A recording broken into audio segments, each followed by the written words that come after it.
പുതിയൊരു വീഡിയോയിലേക്ക് എല്ലാവർക്കും സ്വാഗതം. അപ്പോൾ നമ്മളിന്ന് വീഡിയോയിൽ ഈ ആഴ്ചത്തെ ഏറ്റവും പ്രധാനപ്പെട്ട PSC വാർത്തകളെയും അപ്ഡേറ്റുകളെയും കുറിച്ചാണ് സംസാരിക്കാനായിട്ട് പോകുന്നത്. അപ്പോൾ ഇത് ആദ്യം കൊടുത്തിട്ടുള്ള വാർത്ത ലിസ്റ്റ് വന്നിട്ട് 2 മാസം ഇനിയും തുടങ്ങാതെ LGS നിയമനമെന്നാണ്. അപ്പോൾ LGS നിയമനത്തിൻ്റെ കാര്യം മാത്രമല്ല LDC നിയമനത്തിൻ്റെ കാര്യത്തിലും സെയിം സിറ്റുവേഷൻ തന്നെയാണ്. അത് നിങ്ങൾക്ക് ഇവിടെ കാണാനും കഴിയും. അപ്പോൾ എന്തായാലും നമുക്ക് നോക്കാം. റാങ്ക് ലിസ്റ്റിൽ ആകെ ഉള്ളത് 16,227 പേരാണ്. റാങ്ക് ലിസ്റ്റിൽ മൊത്തത്തിൽ നിലവിൽ 16,227 പേരാണുള്ളത്. പക്ഷേ നിലവിൽ ഇതുവരെ LGS LDC നിയമനങ്ങളൊന്നും പോയിട്ടില്ല. അപ്പോൾ ലാസ്റ്റ് ഗ്രേഡ് സർവൻറ്റിൻ്റെ റാങ്ക് ലിസ്റ്റ് നിലവിൽ 2 മാസമായിട്ടും ഒരു ജില്ലയിൽ പോലും നിയമന ശുപാർശ ആരംഭിച്ചിട്ടില്ല.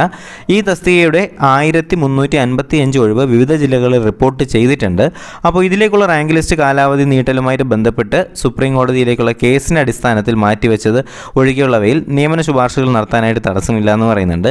മെയിൻ ലിസ്റ്റിൽ 8,154 പേരും സപ്ലിമെൻ്ററി ലിസ്റ്റിൽ 7,397 പേരുമാണ്. പിന്നെ ഭിന്നശേഷി ലിസ്റ്റിലേക്കുള്ള 676 പേര്. അങ്ങനെ മൊത്തത്തിൽ 16,227 പേരാണ് റാങ്ക് ലിസ്റ്റ് ഉള്ളത്. അപ്പോൾ ഇതുവരെ നിയമന ശുപാർശകളൊന്നും പോയിട്ടില്ല. അതുപോലെ ട്രയൽ അഡ്വൈസ് ആയെന്ന് പറയുന്നുണ്ട്. അതുപോലെ 96 ഒഴിവുകൾ മാറ്റിവെക്കുമെന്ന് ഇതിനകത്ത് പറയുന്നുണ്ട് കേട്ടോ. അതുപോലെ തന്നെ നമ്മുടെ LGSൻ്റെ കാര്യം നോക്കുകയാണെങ്കിലും LDCയുടെ കാര്യം നോക്കുകയാണെങ്കിൽ നിയമന നടപടികൾക്കും ആമന്തം തന്നെയാണ്. ഇതുവരെ അതിൻ്റെ കാര്യത്തിലും തീരുമാനങ്ങളൊന്നും ആയിട്ടില്ല. LD ക്ലർക്ക് ലിസ്റ്റിലേക്കുള്ള നിയമന ശുപാർശകളുടെയും നീണ്ടുകൊണ്ടിരിക്കുകയാണ്. ഓഗസ്റ്റ് 1-നാണ് ഈ തസ്തികയുടെ റാങ്ക് ലിസ്റ്റ് നിലവിൽ വന്നത്. 1.5 മാസം കഴിഞ്ഞിട്ടും ഒരു ജില്ലയിൽ പോലും ഇതുവരെ ശുപാർശകൾ ആരംഭിച്ചിട്ടില്ല എന്ന് പറയുന്നുണ്ട്. അങ്ങനെ 14 ജില്ലയിലേക്കായിട്ട് LDCക്ക് 1,500-ലേറെ പേരാണ് നിലവിലുള്ളത്. മുൻ ലിസ്റ്റിൽ 12,069 പേർക്കാണ് നിയമന ശുപാർശ ലഭിച്ചിട്ടുള്ളതെന്നും പറയുന്നുണ്ട്. അപ്പോൾ ഇതിൽ നമുക്ക് നമ്മുടെ LGSൻ്റെ റിപ്പോർട്ട് ചെയ്ത ഒഴിവ് മുൻ ലിസ്റ്റിലെ നിയമന ശുപാർശ എന്ന് പറഞ്ഞിട്ടൊരു ലിസ്റ്റ് കൊടുത്തിട്ടുണ്ട്. അതിൽ നിങ്ങൾക്ക് കാണാനായിട്ട് കഴിയും. കണ്ടല്ലോ, തിരുവനന്തപുരത്ത് നിലവിലിപ്പോൾ 182 ഒഴിവുകളാണുള്ളത്. കൊല്ലത്ത് 80 പത്തനംതിട്ട 87, ആലപ്പുഴ 65, കോട്ടയം 80, കോട്ടയം 70, ഇടുക്കി 80, എറണാകുളം 140 ഉണ്ട്. തൃശ്ശൂരാണെങ്കിൽ തൃശ്ശൂർ 112 ഉണ്ട്, പാലക്കാട് 102, മലപ്പുറം 112, കോഴിക്കോട് 126, വയനാട് 39, കണ്ണൂർ 113, കാസർഗോഡ് 47. അങ്ങനെ ആകെ മൊത്തത്തിൽ 1,355 ഒഴിവുകളാണ് നമ്മുടെ LGSന് റിപ്പോർട്ട് ചെയ്തിട്ടുള്ളത്. അപ്പോൾ ഇതാണ് നമ്മുടെ ഒന്നാമത്തെ വാർത്ത എന്ന് പറയുന്നത്. അപ്പോൾ ഈ ലിസ്റ്റിൻ്റെ കാര്യം തന്നെയാണ് ഇവിടെ വളരെ ഡീറ്റെയിൽ ആയിട്ട് അതിനകത്ത് കൊടുത്തിട്ടുള്ളത്. കണ്ടല്ലോ.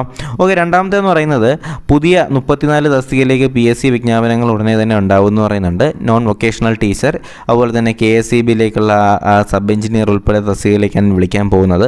പ്രധാന തസ്തികകളിലേക്ക് വരുന്നത് ജനറൽ റിക്രൂട്ട്മെൻറ്റ് തലത്തിനകത്ത് കോളേജ് വിദ്യാഭ്യാസ വകുപ്പിലേക്കുള്ള അസിസ്റ്റൻറ്റ് പ്രൊഫസർ, അതുപോലെ തന്നെ സാങ്കേതിക വിദ്യാഭ്യാസ വകുപ്പിലേക്കുള്ള പോളിടെക്നിക്കിലേക്കുള്ള ലെക്ചറർ, പോളിമർ ടെക്നോളജി വിഭാഗത്തിലേക്കുള്ളതാണ്. അതുപോലെ തന്നെ VHSCയിലേക്കുള്ള non vocational teacher senior commerce chemistry, English mathematics, അതുപോലെ തന്നെ KSEBയിലേക്ക് സബ് എഞ്ചിനീയർ സിവിൽ, അതുപോലെ തന്നെ ഗ്രൗണ്ട് വാട്ടർ വകുപ്പിലേക്കുള്ള ഫോർമാൻ, അതുപോലെ തന്നെ സ്റ്റോർ ഇൻചാർജ്, സാങ്കേതിക വിദ്യാഭ്യാസ വകുപ്പിലേക്കുള്ള എഡ്യൂക്കേഷണൽ ഓഫീസർ. അങ്ങനെ ഒരുപാട് തസ്തികയിലേക്ക് നിലവിലിപ്പോൾ ജനറൽ റിക്രൂട്ട്മെൻറ്റ് ജില്ലാതലത്തിലും സംസ്ഥാന തലത്തിലൊക്കെ വിളിക്കുന്നുണ്ട്.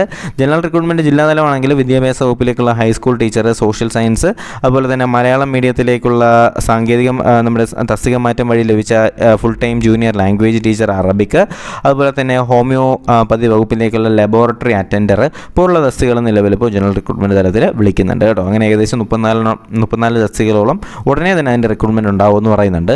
അതുപോലെ തന്നെ സ്ഥാനക്കയറ്റം ഉത്തരവിറങ്ങിയിട്ടും ജൂനിയർ ഹെൽത്ത് ഇൻസ്പെക്ടറിൻ്റെ റാങ്ക് ലിസ്റ്റിൽ നിയമനം വീണ്ടും വൈകുന്നു എന്ന് പറഞ്ഞിട്ട് നമ്മുടെ LGSൻ്റെയൊക്കെ സിറ്റുവേഷൻ തന്നെയാണ് നിലവിലിപ്പോൾ ഹെൽത്ത് ഇൻസ്പെക്ടറിൻ്റെ കാര്യത്തിലും ഉണ്ടായിരിക്കുന്നത്.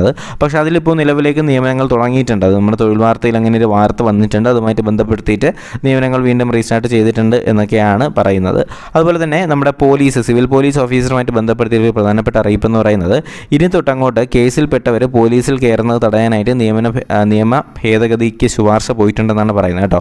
അപ്പോൾ ക്രിമിനൽ കേസിലും കലാപങ്ങളിലും സ്ത്രീകൾക്കെതിരായ അതിക്രമങ്ങളിലും ഉൾപ്പെട്ടവർ കോടതി ഉത്തരവിൻ്റെ മറവിൽ പോലീസ് സേനയിൽ എത്തുന്നത് തടയാനായിട്ട് നിയമ ഭേദഗതി കൊണ്ടുവരാൻ DGP സർക്കാരിന് ശുപാർശ നൽകിയിട്ടുണ്ട്.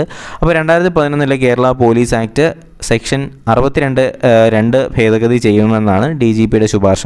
അതുപോലെ തന്നെ പബ്ലിക് സർവീസ് കമ്മീഷൻ്റെ അംഗീകാരത്തോടുകൂടി ഈ ഭേദഗതി നിലവിൽ വരും.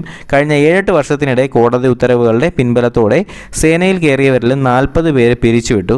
എന്നാൽ പോലീസ് സേനയിൽ സായുധ പരിശീലനം നേടിയവർ ഇത്തരത്തിൽ പുറത്തു നിൽക്കുന്നത് അപകടകരമാണെന്നും ഇൻ്റലിജൻസ് മുന്നറിയിപ്പ് നൽകുന്നുണ്ട്. ഓക്കെ, അപ്പോൾ ഇങ്ങനെയുള്ള കേസിലൊക്കെ പെട്ട ആരെങ്കിലുമൊക്കെ ഉണ്ടെങ്കിൽ അതൊക്കെ ഒന്ന് ശ്രദ്ധിക്കുക. കാര്യം അത് നിങ്ങളുടെ ജോലിയും ഭാവിയൊക്കെ തന്നെ നല്ല രീതിയിൽ ബാധിക്കും കേട്ടോ. അപ്പോൾ കേസിൽ പെടുന്നവരെ റിക്രൂട്ട്മെൻറ്റ് റിക്രൂട്ട്മെൻറ്റ് പരീക്ഷ എഴുതാൻ അനുവദിക്കരുതെന്നാണ് ഈ വരുന്ന ശുപാർശയുടെ പ്രധാനപ്പെട്ട ഇതൊക്കെ DGPയുടെ പ്രധാനപ്പെട്ട ശുപാർശയ്ക്കകത്ത് വരുന്ന കാര്യങ്ങളാണ്. ഒന്നാണ് നമ്മുടെ കേസിൽ പെടുന്നവരെ റിക്രൂട്ട്മെൻറ്റ് പരീക്ഷ എഴുതാൻ അനുവദിക്കരുത്. അതുപോലെ തന്നെ ഉദ്യോഗാർത്ഥികളുടെ വീട് ഉൾപ്പെടെയുള്ള പ്രദേശത്തെ സ്റ്റേഷനുകളിൽ നിന്നും പോലീസ് ക്ലിയറൻസ് സർട്ടിഫിക്കറ്റ് നിർബന്ധമാക്കണമെന്ന് പറയുന്നുണ്ട്. കേസ് മാത്രമേ രജിസ്റ്റർ ചെയ്തിട്ടുള്ളൂ എങ്കിൽ എഴുത്ത് പരീക്ഷ എഴുതാൻ അനുവദിക്കാം. എന്നാൽ കുറ്റപത്രം നൽകിയ കേസിൽ അത് പാടില്ല എന്ന് പറയുന്നുണ്ട്. സേനയിൽ പരിശീലനത്തിന് മുൻപാണ് കുറ്റപത്രം നൽകിയതെങ്കിൽ കുറ്റവിമുക്തനായ ശേഷമേ പരീക്ഷയ്ക്ക് അപേക്ഷിക്കാൻ പാടുള്ളൂ. പരിശീലനത്തിന് മുൻപ് PSC നിർബന്ധമാക്കണമെന്ന് പറയുന്നുണ്ട്. അതുപോലെ തന്നെ PSC നമ്മുടെ പരിശീലന കാലയളവിൽ ശിക്ഷിക്കപ്പെട്ടാൽ സർവീസിൽ നിന്നും പിരിച്ചുവിടാനും ഇതുവരെയുള്ള കുറ്റമുക്തമാക്കിയാൽ ആഭ്യന്തര സമിതി പരിശോധിച്ച് ഉചിതമായിട്ടുള്ള തീരുമാനം എടുക്കാനൊക്കെയാണ് തീരുമാനം. എന്തായാലും കേസിൽ പെട്ടാൽ നമ്മുടെ പോലീസ് എന്ന് പറയുന്ന ആ ഒരു ജോലിയിലേക്കുള്ളത് വെറും ഒരു സ്വപ്നം മാത്രമായിട്ട് മാറുന്ന ഒരു സിറ്റുവേഷനാണ് നിലവിലുള്ളത്. അതുപോലെ തന്നെ കമ്പനി ബോർഡ് അസിസ്റ്റൻറ്റിലേക്ക് 133 ഒഴിവുകൾ കൂടി വന്നിട്ടുണ്ട് എന്നും ഇതിനകത്ത് പറയുന്നുണ്ട്. അപ്പോൾ ഇത്രയും കാര്യങ്ങളൊക്കെയാണ് നമ്മുടെ ഈ ആഴ്ചത്തെ ഏറ്റവും പ്രധാനപ്പെട്ട PSC വാർത്തകളും അറിയിപ്പുകളും. അപ്പോൾ നമ്മുടെ ക്ലാസ്സുകൾ തീർച്ചയായിട്ടും വരും ദിവസങ്ങളിൽ ഉണ്ടാവുന്നതായിരിക്കും. അതുപോലെ തന്നെ അപ്ഡേറ്റുകൾ ലഭിക്കുന്നതിനായിട്ട് തീർച്ചയായിട്ടും നിങ്ങൾ ടെലിഗ്രാം ചാനലിലേക്ക് ഒന്ന് ജോയിൻ ചെയ്യുക. അതുപോലെ ഇതുപോലുള്ള വീഡിയോസും ക്ലാസ്സുകളൊക്കെ ലഭിക്കുന്നതിനായിട്ട് ചാനലൊന്ന് സബ്സ്ക്രൈബ് ചെയ്ത് ബെൽ ബട്ടൺ കൂടി എനേബിൾ ചെയ്യാനായിട്ട് മറക്കരുത്. അപ്പോൾ എന്തായാലും പുതിയ വീഡിയോയും ക്ലാസ്സൊക്കെ ആയിട്ട് ഉടനെ തന്നെ കാണാം. അതുവരേക്കും എല്ലാവർക്കും bye bye, good bye, take care.